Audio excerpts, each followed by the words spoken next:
Y a personne qui comprend, je suis trop fatiguée. J'en peux plus. Je veux plus de tout ça.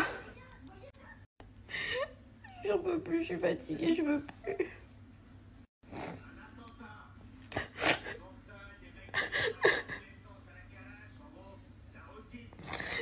Magali, Magali, qu'est-ce que tu fais? Magali.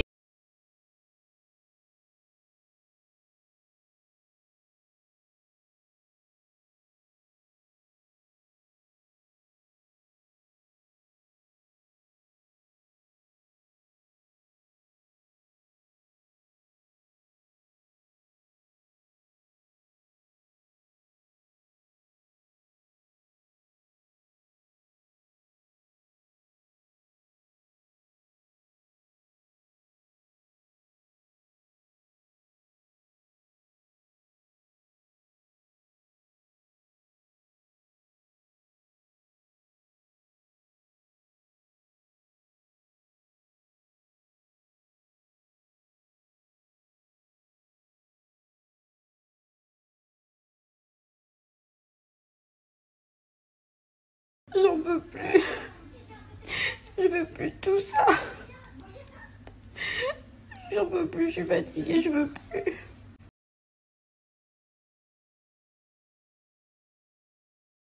Bon, les petits soldats, je dois vous dire une vérité. Ce matin, je regardais les vêtements Océana Park qu'il y avait dans ma chambre. Ceux que j'ai reçus hier, je vous ai montré.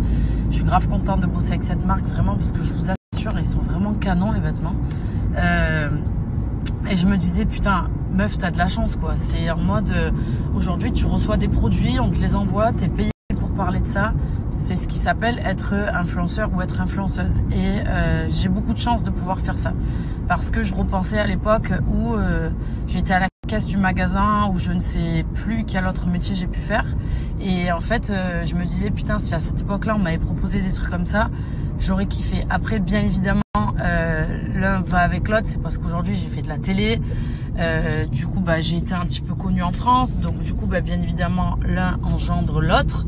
Ce qui fait que, voilà, aujourd'hui, je suis influenceuse. Mais je réalise vraiment que c'est une chance de faire ce que je fais et qu'il faut pas le négliger. Et c'est pour ça que je prends soin.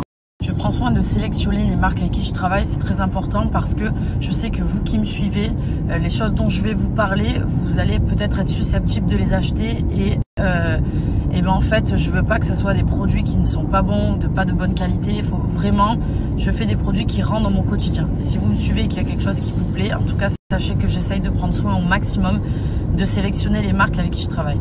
Donc voilà, je réalisais ce matin que j'avais vraiment de la chance et ben merci à vous tous qui me suivez parce que si j'avais pas autant de monde sur les réseaux, bah peut-être que je ferais pas ce métier. Donc c'est une partie grâce à vous aussi tout ce que je vis. Donc les amis, merci beaucoup. Faut dire ce qui est, c'est la vérité. Dernière chose que je voulais vous dire, je sais que le métier d'influenceur fait rêver beaucoup de monde. Je sais que la télé-réalité, ça fait rêver beaucoup de monde. Mais si j'ai une chose à dire, c'est que n'essayez pas de devenir influenceur ou vraiment de faire de la télé à tout prix et de ne rien faire à côté parce que c'est un métier qui peut être dangereux, réellement, je vous explique. Pourquoi la télé ça peut être dangereux? Je vous explique. Admettons vous commencez par faire une télé-réalité, la villa, la bataille des couples, j'en sais rien, les Marseillais, quelque chose comme ça. Vous arrivez dans une télé, d'accord? Automatiquement vos réseaux sociaux vont commencer à augmenter parce que la télé-réalité ça marche super bien et c'est très bien, ça donne pas mal d'opportunités, mais où ça peut être dangereux, c'est que quand tu fais une télé, déjà tu ne sais pas si tu vas être aimé ou pas. Donc il y a l'envers du décor, tout ce que tu vas recevoir qui est hyper négatif et qui peut jouer sur ton moral et qui peut être dangereux. Après, si tu es bien aimé, tu es bien apprécié, tant mieux. Il faut savoir que la moindre petite chose que tu vas faire, elle est scrutée et tu peux avoir des baisses de morale très rapidement parce que c'est pas facile à gérer. Première chose. Deuxième chose, tu arrives dans une télé, très bien, donc tu es apprécié par les gens, super. Tu vas avoir tout qui monte, les followers, les likes, tout sur tes réseaux. Nickel, parfait, impeccable. Alors ça c'est top, mais premier danger, les agences qui vont vous contacter. Tout le monde va vouloir vous avoir dans son agence, ils vont tous essayer de vous proposer les meilleurs prix et peut-être vous vendre du rêve parce que vous n'allez pas avoir ce qu'on vous propose, ou alors on va vous dire mais t'inquiète pas, je m'occupe de toi, comme moi on m'a fait, et qu'au final t'es mis dans le panier comme tous les autres et qu'on s'occupe pas de toi et qu'au final ça sert pas à grand chose et que tu ne connais pas le vrai prix auquel tu es vendu par l'agence. Si j'ai un conseil à vous donner, demandez à faire un test avec l'agence en premier si vous avez un feeling avec quelqu'un et vous dites à cette personne que en gros, bah voilà, vous voulez tester par exemple sur un mois, voir combien de contrats elle peut vous rapporter, combien de choses, et ensuite vous pouvez signer une exclusivité. Mais vraiment faites attention à ça parce que les agences des fois elles vous vendent des prix exorbitants et vous allez toucher une petite partie. Vous pensez que vous gagnez beaucoup d'argent, mais ils se gavent sur votre dos. Premier danger. Deuxième danger. Personnellement, j'ai été en agence, je l'ai pas été longtemps parce qu'on m'a promis monts et merveilles. En fait, les gens n'ont pas tenu ce qu'ils m'avaient dit. Du coup, j'ai préféré arrêter de travailler toute seule. Aujourd'hui, j'ai une assistante. C'est vrai, ça fait un peu genre, mais c'est vrai parce que je reçois beaucoup de messages et je ne peux pas gérer toute seule. En attendant, je ne dis pas que toutes les agences sont mauvaises, attention, juste faites attention. Vous savez pas à qui vous avez affaire, prenez soin de vous, faites attention parce que dès qu'il y a l'argent au milieu, ça rend fou les gens et bref.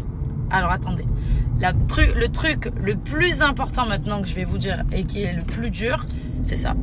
Le plus dangereux, les amis, c'est niveau notoriété, c'est-à-dire quand tu fais une télé, comme j'ai dit, tu peux exploser parce que les gens ont aimé ton profil ou tu as fait un buzz, par exemple.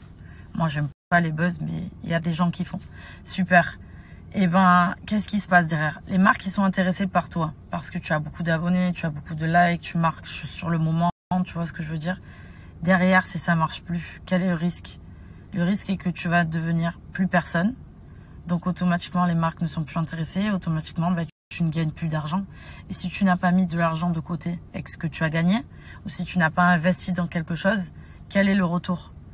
Le retour, il est que mentalement, tu vas être au plus bas de ta vie. Financièrement, tu n'as plus rien qui rentre. Et si tu n'as pas construit quelque chose, eh ben là, gros danger, gros danger. Qu'est-ce que tu vas faire dans ta vie?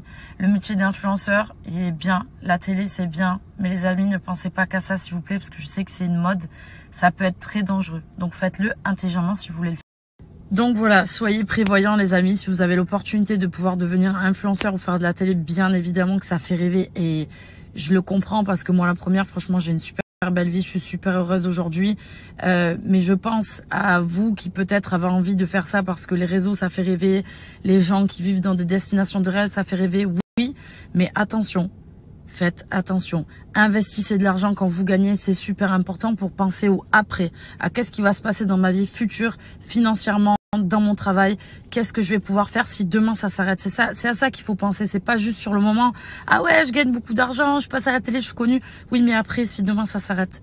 C'est juste ça, voilà, parce qu'on sait pas de quoi demain on sait pas de quoi la vie est faite, on sait pas de quoi demain est fait et dans n'importe quel travail il peut t'arriver quelque chose, on sait pas. Et l'influence c'est vraiment un métier qui est à double tranchant. Donc c'était le petit mot du matin. Allez maintenant moi je vais travailler, j'ai assez parlé je crois, j'ai très soif, mais au moins vous savez tout.